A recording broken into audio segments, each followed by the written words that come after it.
안녕하세요. 미국 주식론 대학의 미준입니다. 12월 8일 오늘의 미국 주식 뉴스를 시작합니다. 오늘도 방송 준비를 위해서 이런저런 기사를 살펴보다가요. 미국 뉴욕 맨하탄의 끔찍한 월세 현황에 대한 기사를 발견했습니다.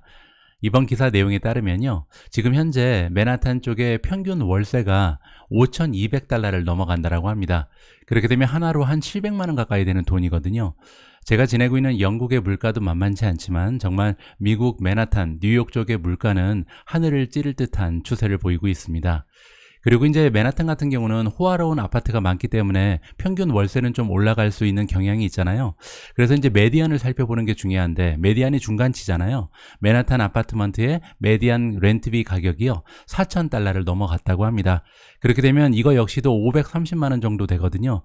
따라서 지금 현재 물가는 상상을 초월하는 수준이다라고 생각할 수가 있겠습니다. 이 시점에서는요, 여러분도 그렇고 저도 그렇고 우리의 가계부를 한번 체크해 볼 시점이 아닌가 합니다.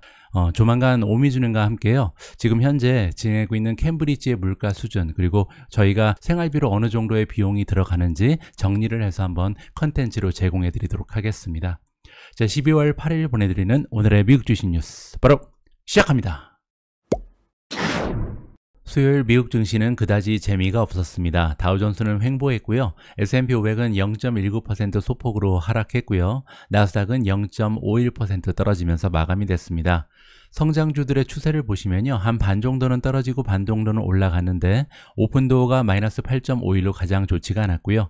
니오가 마이너스 4.98, 펠로톤 마이너스 4.90, 실버게이트 마이너스 4.42, 인바이테 마이너스 3.92, 애쉬 마이너스 3.61, 발레 마이너스 3.52, 에브셀라라가 마이너스 3.21% 보여줬습니다. 반면 올라간 성장주들도 조금 보이는데요. 스테미 플러스 4.50, 페이팔 플러스 3.03, 에디타스 플러스 3.02, 퍼시픽 바이오 플러스 2.20, 클라우드 플레어 플러스 1.54, SQM이 1.51% 상승하면서 마감이 됐습니다. 자, 다음은 메가테크 기업들의 성적인데요. 5종목은 떨어졌습니다. 테슬라가 마이너스 3.21, 구글이 마이너스 2.2, 애플 마이너스 1.38, 마이크로소프트 마이너스 0.31, 메타 마이너스 0.17, 반면 아마존은 플러스 0.25% 보였고요. 엔비디아 플러스 0.83, 넷플릭스 0.94% 올라갔습니다. 자, 오늘도 첫 번째로 준비된 기사는 경제 전반적인 전망에 관련된 글을 준비했는데요. 오늘 우리가 함께 들어볼 경제 전망은 애널리스트나 전략가들의 전망이 아니라요, 각 기업에서 일하고 있는 CEO들의 의견이 복합적으로 녹아져 있다라고 보시면 됩니다. 자, 그런데 기사의 제목이 심상치가 않죠. 2023년 리세션이 찾아올 확률이요 98%라고 각 기업의 CEO들이 전망을 하고 있습니다.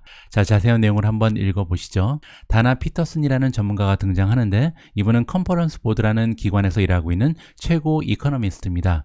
자, 그리고 최근에 컨퍼런스 보드에서 설문조사를 진행했는데요. 그 결과에 따르면 CEO들의 98%나 되는 사람들이 리세션을 예상하고 있다. 그리고 그 시기는요, 앞으로 12개월에서 18개월 사이에 일어날 것으로 봅니다.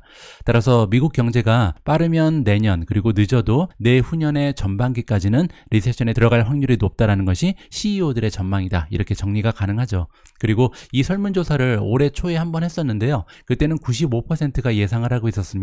따라서 리세션에 대한 확률이 조금씩 상승하고 있다. 이렇게 정리가 가능하겠죠. 자, 피터슨이 예상해 주기를 이번 리세션은 아마도 굉장히 짧고 얕을 것이다. 그 얘기는 심각한 리세션이 예상되지는 않는다는 거죠. 뭐 불행 중 다행이죠. 자, 그리고 피터슨이 얘기하기를 컨슈머즈, 우리 같은 소비자들이 걱정을 하기 시작했다. 자, 어떤 걱정을 하기 시작하냐면요, 개인들이 가지고 있는 금융 상황이라든지, 그리고 일자리가 없어지지 않을까 초조한 마음을 소비자들이 가지기 시작했다고 합니다. 이것이 이제 리세션이 찾아온다는 징조가 된다는 거죠. 그리고 이제 앞으로 미국 경제가 다운턴, 하락을 시작하면서 아무래도 가장 먼저 타격을 받을 수 있는 부분은요, 하우징 액티비티라고 합니다. 따라서 주택 시장이 가장 먼저 타격을 받게 되고요. 그 뒤를 이어서 서비스 섹터, 서비스 산업이 많은 영향을 받게 될 것이라는 것이 피터슨의 예상입니다. 물론 이제 서비스 섹터 같은 경우는 최근 들어서 소비자들의 지출이 원래 이제 상품 쪽에 있다가 상품에서 서비스로 이동하면서 호황을 누렸잖아요. 하지만 제가 제가 예전에도 한번 말씀드린 것처럼 올해 서비스 산업이 겪고 있는 호황은요, 어떻게 보면 보복 소비입니다. 따라서 앞으로 미국 경제 그리고 글로벌 경제가 리세션으로 들어가면서 서비스 섹터의 지출이 급격하게 줄어들 가능성이 높다는 것이 저의 개인적인 판단이고요. 제가 볼 때는 피터슨이라는 전문가도 같은 의견을 가지고 있는 것 같습니다.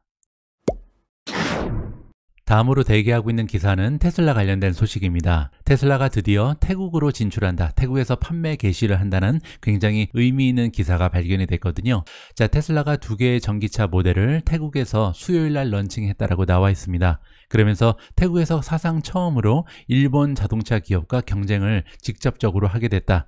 자, 굳이 일본 기업이라고 써 있는 이유가 뭐냐면요, 제가 예전에 지내던 그 인도네시아나 말레이시아도 그렇고요, 대부분의 동남아 지역은 일본차 기업들이 꽉 잡고 있는 상황입니다. 따라서 테슬라가 동남아에서 그들의 위치를 확보하기 위해서는 일본 자동차 기업들을 무찔러야 된다, 이렇게 우리가 생각해 볼 수가 있거든요. 자, 어쨌든 테슬라가 이번에 타일랜드에 들어가게 됐는데 그 이유가 설명이 되어 있습니다. 타일랜드 정부, 태국의 정부가요, 2030년까지 적어도 전기차의 비율을 30%까지 올리겠다라는 야망을 가지고 있거든요. 따라서 테슬라가 이번에 그러한 태국 정부의 지원을 받아서 들어가게 됐다라고 이해가 가능합니다.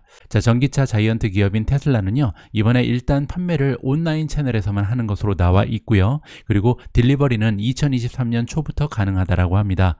자, 그리고 테슬라는 또한 서비스 센터 역시도 열 것으로 나와 있고요. 슈퍼차징 스테이션도 3월달까지는 완공을 할 것으로 보도가 되고 있습니다. 자, 저는 이제 테슬라에 가장 많은 비중을 가지고 이제 투자를 진행하고 있는데요. 제가 볼 때 앞으로도 테슬라는 주가의 상승을 도모할 수 있는 굉장히 다양한 카탈리스트가 남아 있습니다.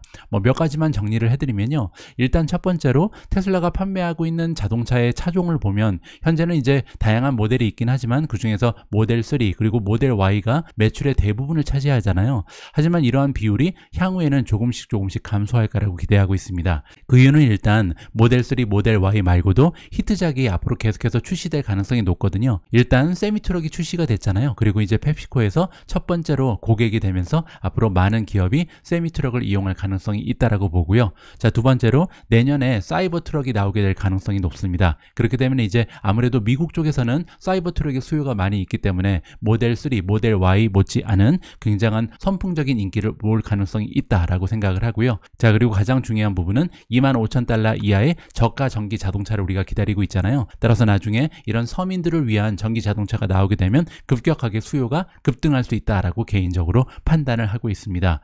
그뿐만이 아니죠. 테슬라는 자율주행도 나중에 이제 가속화가 되면요, 소프트웨어 매출, 즉 반복 매출도 급격하게 상승할 가능성이 굉장히 높다라고 보고 있고요.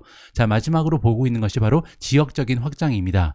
자, 표 하나를 보여드릴 텐데요. 자, 지금 보고 계신 표는요, 테슬라의 2021년 4분기 매출을 지역으로 분류해 놨는데요. 자, 보시는 것처럼 전체 매출의 무려 27.3%가 중국에서 발생하고 있고요. 그리고 44.8%는 미국 지역에서 공헌이 되고 있습니다. 그 얘기는 뭐냐면 중국과 미국을 합치면요, 전체 매출의 72%가 기여되고 있다라고 정리가 가능하거든요. 그리고 이제 남아있는 비율이 28%가 있는데 이거 역시 유럽 지역에 한정이 돼 있다라는 함정이 있죠. 자, 그 얘기는요, 앞으로도 테슬라는 지역적인 확장을 할 기회가 얼마든지 남아 있다라고 정리가 가능합니다. 예를 들어서 전 세계에서 인구가 4번째로 많은 인도네시아도 있고요. 오늘 이제 기사를 통해서 확인했던 태국이라든지 말레이시아, 베트남 이런 국가에 진출을 하면서 시장을 넓힐 가능성이 높죠. 거기에 가장 중요한 시장은 역시 인도가 될 것 같습니다. 따라서 앞으로 테슬라가 이렇게 지역적인 확장을 거듭할수록 시장의 규모도 커지고 거기에서 어떤 위치를 차지하냐에 따라서 매출 실적이 급등할 가능성이 있다는 것이 저의 개인적인 예상이자 바람입니다. 자, 오늘은 전기자동차 이야기를 조금 더 해볼까 합니다. 뱅크 오브 아메리카의 의견에 따르면요, 앞으로 전기차로의 이전이 확장되면서 많은 반도체 기업들이 수혜를 받을 것이다 라고 주장하고 있거든요. 자, 과연 전기차의 이전 현상에서 수혜를 받을 수 있는 반도체 종목들은 어떤 기업들인지 그 리스트를 살펴보도록 하겠습니다.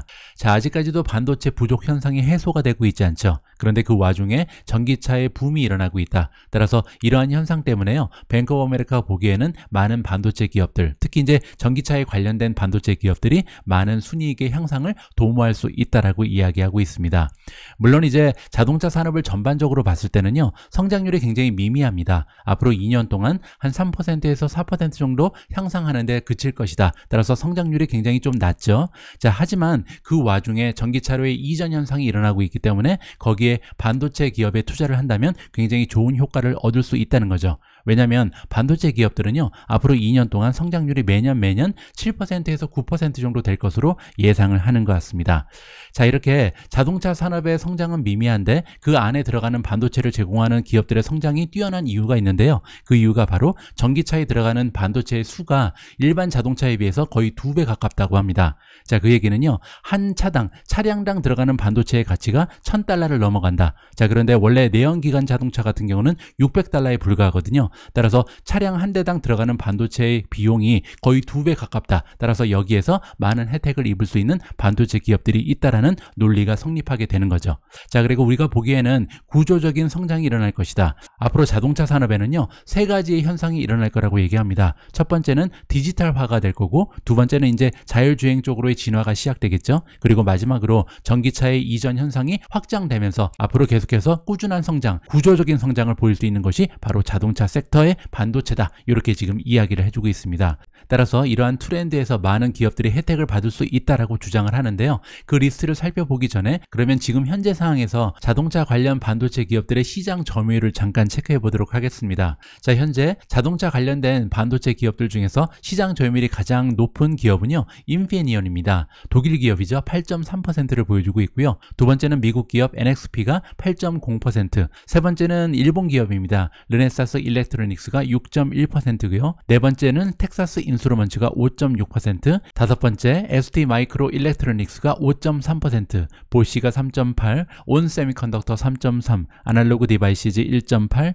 마이크로칩 테크놀로지 1.7%, ROHM 세미컨덕터가 2.2%를 가지고 가고 있습니다. 자, 이러한 현재 시장 점유율을 참고하시면서요. 자, 그러면 과연 뱅크 오브 아메리카가 보기에는 어떠한 반도체 기업들이 지금 자동차 산업의 혁신을 통해서 성장할 수 있을지 그들의 전망을 살펴보도록 하겠습니다. 자, 일단 지금 현재 주가랑 뱅크 오브 아메리카의 목표 주가를 비교해 봤을 때 앞으로 1년간 가장 좋은 주가의 상승을 도모할 수 있는 기업은요, 르네사스 일렉트로닉스, 일본 기업이죠. 무려 120% 정도 성장의 잠재력이 있다라고 진단을 하고 있고요. 자, 두 번째 기업은 ST 마이크로 일렉트로닉스입니다. 이 기업은 프랑스 기업인데요. 프랑스 외에도 미국에도 상장이 되어 있습니다. STM이 티커 네임이고요. 현재 주가에서 한 69.5% 정도 상승 여력이 있다라고 합니다. 자, 세 번째 기업은 마벨 테크놀로지고요. 마벨 테크놀로지 역시 58% 정도 주가가 상승할 수 있는 여력이 있다라고 뱅크 오브 아메리카가 판단하고 있습니다. 자, 다음 기업은 독일 기업이죠. 인피니온이 나오는데요. 인피니온 역시 40% 넘는 주가의 상승을 도모할 수 있을 것으로 판단이 되고요.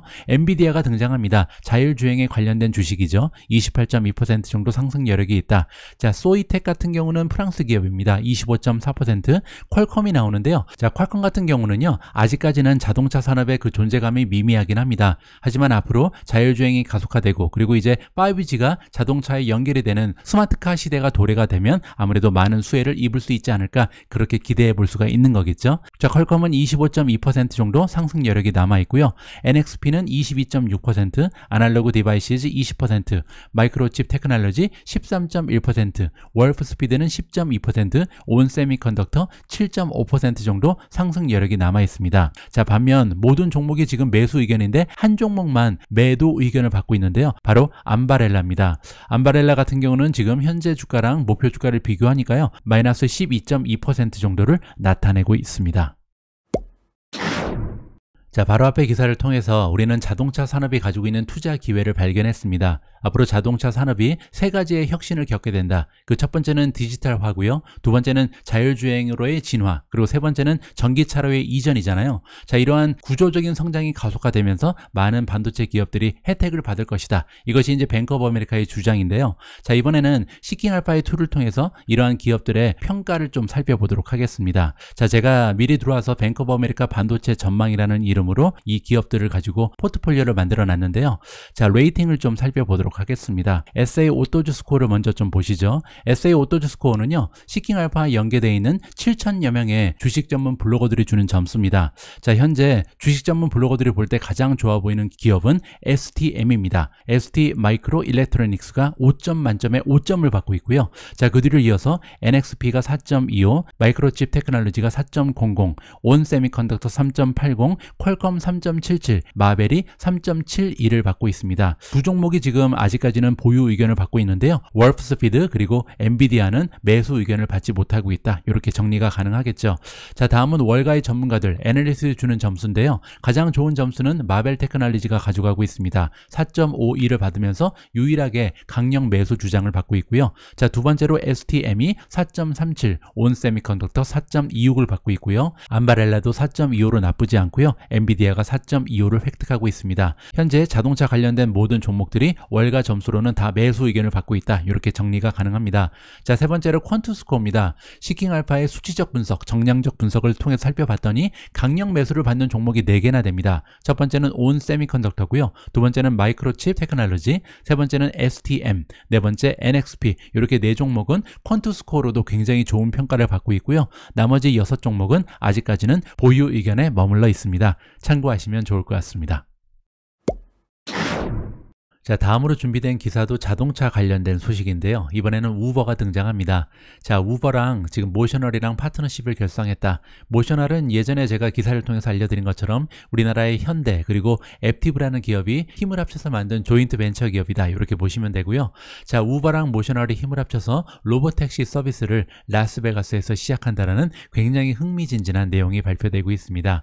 자, 우버 테크놀로지 그리고 드라이버리스 테크놀로지가 자율주행이죠. 자율주행 기업인 모셔널이 발표를 했습니다. 자, 두 기업이 힘을 합쳐서 로보택시 서비스를 라스베가스 지역에서 드디어 런칭한다라는 발표가 있었고요. 그리고 나중에 이 서비스는 로스앤젤레스, LA 쪽의 전역으로 확대될 것이다라는 반가운 소식입니다. 자, 우버를 사용하는 사용자가요, 이제 애플리케이션에 가서 자동차를 예약할 때요, 만약에 자율주행 자동차가 사용 가능하면 이제 유저한테 얘기한다는 거죠. 자율주행 차량이 있는데 이거 사용하시겠습니까? 묻고 만약에 사용자가 원하면 자율주행 서비스를 받을 수가 있다라고 이해가 가능합니다. 물론 아직까지는요, 오퍼레이터가 앉아 있다라고 합니다. 그 얘기는 이제 자율주행을 이용하긴 하지만 운전자석에 사람이 앉아서 관리 감독을 한다. 이렇게 이해할 수가 있는 거고요. 그리고 2023년 내년까지는요, 운전자를 배제한 완전한 자율주행 서비스를 시작할 것이다라는 소식입니다. 자, 이번에 활용되는 자동차, 모셔널의 자동차는 현대 아이온 Q5가 베이스가 되어 있는 로보택시다라고 보시면 되고요. 자, 모셔널을 이용해서 우버 이츠 같은 경우도 이미 배달 서비스를 LA 쪽에서 시작한 상황이라고 합니다. 정말 가면 갈수록 이 자율주행 시대가 가까워 오는구나라는 것을 이번 기사를 통해서 다시 한번 확인할 수가 있었습니다. 자, 남아있는 기사는요, 그 헤드라인만 짧게 소개를 해드리도록 하겠습니다. 자, 첫 번째로 준비되어 있는 헤드라인에는 구글, 오라클, 아마존, 마이크로소프트가 동시에 등장을 하는데요. 클라우드 계약건에 관련된 소식입니다. 자, 미국 정부랑 9빌리언, 90억 달러짜리 계약을 이번에 이 4기업이 성사시켰다. 굉장히 반가운 소식이죠. 자, 알파벳의 구글, 그리고 이제 오라클, 아마존, 마이크로소프트가 모두 다 계약을 체결했다라고 나와 있고요. 한 계약당 9빌리언이니까 90억 달러의 가치가 있는 계약이라고 보시면 되고요. 자, 이번에 계약의 주체는 누구냐면 미국의 국방부입니다. 따라서 국방부에서 사용하는 여러 가지 다양한 데이터들이 있잖아요. 그 중에는 이제 기밀 데이터도 있고 일반 데이터도 있는데 이 데이터를 수용하는 클라우드 계약이 이 4기업과 각각 체결되었다. 이렇게 이해가 가능할 것 같습니다. 다음 헤드라인은 애플 관련된 소식인데요. 최근에 이제 애플의 생산이 굉장히 많은 차질을 빚고 있다는 것을 여러분들 잘 알고 계실 겁니다. 자, 그런데 이번 기사를 보시면 모간 스탠리에서 다시 한번 애플의 아이폰 생산 대수를요, 하향 조정했습니다. 이제 4분기에서 전에 이제 600만 대 정도 하향 조정한 적이 있잖아요. 근데 300만 대를 더 줄였다는 얘기죠. 그러면서 거의 1000만 대 가까이 원래 가지고 있던 예상치에서 하향 조정한 거로 이해가 가능합니다. 자, 원래 4분기에 애플이 판매할 수 있는 아이폰의 숫자는 8,500만 대 정도가 예상되고 있었는데요. 이제 새롭게 발표된 전망치에 따르면 7,550만 대 정도 판매하는데 그칠 거라는 것이 바로 모간 스탠리의 예상입니다. 자, 다음으로 준비된 헤드라인은 어제 제가 전해드렸던 기사의 업데이트라고 보시면 됩니다. 자, 마이크로소프트가 이번에 블리자드를 인수하려고 안간힘을 쓰고 있잖아요. 그리고 이제 액티비전 블리자드의 최대 히트작인 콜 오브 듀티를 소니한테 10년간 개런티 해주겠다, 뭐 이러한 제안이 있었던 것을 어제 기사를 통해서 여러분들과 공유를 했는데요. 자, 이번에는 마이크로소프트가 이 콜 오브 듀티를 닌텐도한테 10년 제공했습니다. 그리고 다행히도 닌텐도는요, 바로 이 제안을 받아들였다라는 기사가 발표되고 있습니다. 따라서 앞으로 10년 동안 닌텐도는 마이크로소프트가 만약에 액티비전 블리자드를 인수하게 되면요, 콜 오브 듀티를 아무 제한 없이 사용할 수 있게 된다, 이렇게 이해가 가능하고요. 그리고 이번 계약은 익스텐션, 즉 연장이 가능하다라는 내용이 발표되고 있습니다. 자, 그런데 문제가 하나 있는데요. 어제 읽어드렸던 그 액티비전 건 소니에 제한된 내용은요, 지금 소니가 거절을 했다라고 발표가 되고 있습니다. 따라서 닌텐도랑 소니는 약간 태도가 다른 거죠. 소니 입장에서는요, 결코 받아들일 수 없는 제안이다라고 굉장히 강경한 모습을 보이고 있는 상황입니다. 자, 과연 앞으로 액티비전 블리자드를 마이크로소프트가 정말 인수할 수 있게 될지, 그래서 이제 마이크로소프트가 꿈꾸고 있는 클라우드 게이밍을 열어나갈 수 있을지 계속 업데이트를 해드리겠습니다. 자, 다음으로 준비되는 헤드라인에는 팔란티어가 등장합니다. 팔란티어가 CDC와의 계약, 파트너십을 연장한다라는 굉장히 반가운 소식이고요. 자, CDC는 Centers for Disease Control and Prevention의 약자입니다. 한국어로 치면 질병관리본부 정도가 되겠죠. 따라서 미국 입장에서는 굉장히 중요한 하나의 기관이라고 보시면 되는데, 팔란티어의 소프트웨어가 마음에 드는 것 같습니다. 따라서 연장을 한다라고 긍정적으로 해석이 가능하겠죠. 자, 그러면서 미국의 퍼블릭 헬스의 인프라를 담당하는 굉장히 중요한 기업이 팔란티어가 되었다라고 이해할 수가 있습니다. 자, 이번 계약은 5년간 유효하고요. 그 가치는 443밀리언 정도가 되는 것 같습니다. 자, 그리고 이 CDC에서 팔란티어의 플랫폼 소프트웨어를 이용해서 하고자 하는 일은 뭐냐면요, 앞으로도 아웃브레이크가 나올 가능성이 높죠. 뭐 팬데믹까지는 아니더라도 다양한 질병이 발병할 가능성이 높은데, 이럴 때 미리 계획을 세우고 관리를 하고 대응을 하기 위해서 필요한 소프트웨어가 팔란티어의 플랫폼이다, 이렇게 이해할 수가 있습니다. 자, 다음 헤드라인에 따르면요, 메타 플랫폼즈 그리고 메르카도 리브레가 파트너십을 결성하는 것 같은데요. 그 내용을 읽어보니까 왓츠 앱을 가지고 왓츠 페이가 등장한다라는 소식입니다. 뭐 애플페이, 구글페이처럼 이제 핀테크에 메타가 도전한다, 이렇게 이해가 가능하잖아요. 자, 그래서 이번에 메르카도 리브레와 손을 잡고 이제 왓츠 페이를 이용해서 크레딧 카드나 데비트 카드를 바로 이용할 수 있는 그런 길이 열렸다라고 이해해 볼 수가 있습니다. 자, 과연 메타 플랫폼즈가 도전하는 핀테크 쪽의 모습이 어떻게 진행될지 관심을 가지고 계속 팔로우업을 해드리겠습니다. 자, 다음 기사는 페이팔 관련된 소식인데요. 페이팔의 주가가 어제 3% 정도 좋은 추세를 보였습니다. 플러스를 보였죠. 자, 그런데 그 이유가 뭐였냐면요, CEO가 이번에 EPS에 대한 4분기 전망을 업데이트를 해줬는데요. 전에 제시했던 전망보다 조금 더 좋은 실적을 발표할 거라고 긍정적인 소식이 발표가 됐습니다. 자, 그런데 제가 좀 읽어보니까요, 이번에 가이던스가 상향 조정된 이유는 매출이 갑자기 늘어서가 아니라요, 비용을 많이 절감했다, 그래서 이제 가이던스가 상향 조정됐다라고 이해가 가능합니다. 따라서 아직까지 핀테크 기업들의 매출이 향상되는 그런 모습은 보이지 않고요, 지금 현재 비용 절감을 적극적으로 하는 것이 페이팔이다, 이렇게 정리를 해드릴 수가 있겠습니다. 자, 오늘 마지막으로 준비된 기사에는 소시에데드 퀴미카 SQM이 나옵니다. 리튬 관련 원자재 종목이죠. 자, SQM이요, 이번에 발표를 했는데 디비던드 배당을 무려 66.6%를 올린다는 굉장히 신나는 기사가 발견이 됐습니다. 뭐 주주 입장에서는 굉장히 기분이 좋죠. 그러면서 이번 분기에 배당금이요, 무려 3달러가 넘어갑니다. 3.0805를 한 주당 주겠다라고 약속을 하고 있는데요. 자, 그렇게 되면 만약에 앞으로 계속해서 1년간, 그러니까 4분기 동안 3달러를 주게 되면 연간 12달러 정도의 배당금이 나오게 되는 거잖아요. 자, 그렇게 되면 앞으로 포워드로 배당률을 한번 계산을 해보면요, 만약에 12달러가 가능하다면 나누기 현재 주가가 95.45죠. 95.45를 하게 되면 배당률이 무려 12.5%가 넘어갑니다. 물론 이제 가다가 배당금이 좀 줄을 수도 있겠지만 지금 현재는 배당률의 상승폭이 굉장히 좋고 꾸준한 향상을 보이고 있다, 이렇게 기대감을 높일 수가 있는데요. 자, 그래서 SQM에 들어가서 한번 SQM의 현재 모습을 좀 살펴보도록 하겠습니다. 자, 지금 보고 계신 페이지는 시킹알파의 SQM 페이지인데 페이지인데요. 여기 보시면 디비던드 페이지가 있잖아요. 여기를 클릭하시면 디비던드 그레이드가 나옵니다. 현재 소시에다드 퀴미카의 디비던드 세이프티, 안정성은 C-고요. 성장성은 A+, 그리고 배당률이 A+로 굉장히 좋은 상황이죠. 하지만 안타깝게도 컨시스턴시, 일관성은요 좀 떨어지는 그런 주식이라고 볼 수가 있겠습니다. 따라서 배당금이 올라갔다 내려갔다 이런 주식이라고 살펴볼 수가 있는 거겠죠. 현재 서머리를 보시면 지난 12개월 동안 6.24%의 배당을 보였는데 이게 이제 12%까지 올라갈 가능성이 높다는 거죠. 자, 페이아웃 레이쇼를 보시면 전체 순이익의 43% 정도를 이용해서 배당금을 지급하고 있기 때문에 아직까지는 여유가 있어 보입니다.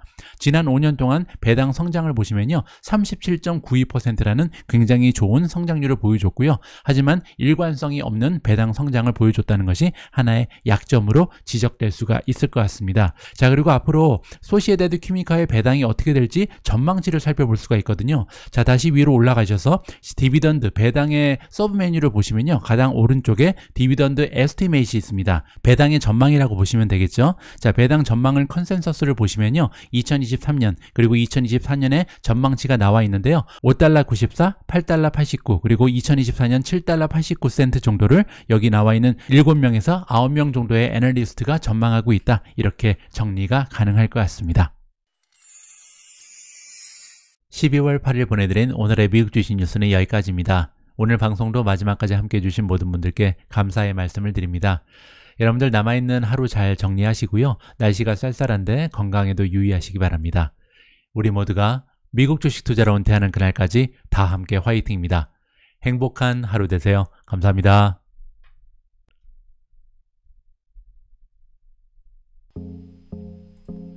시킹알파 프리미엄 멤버십 가입하셨나요?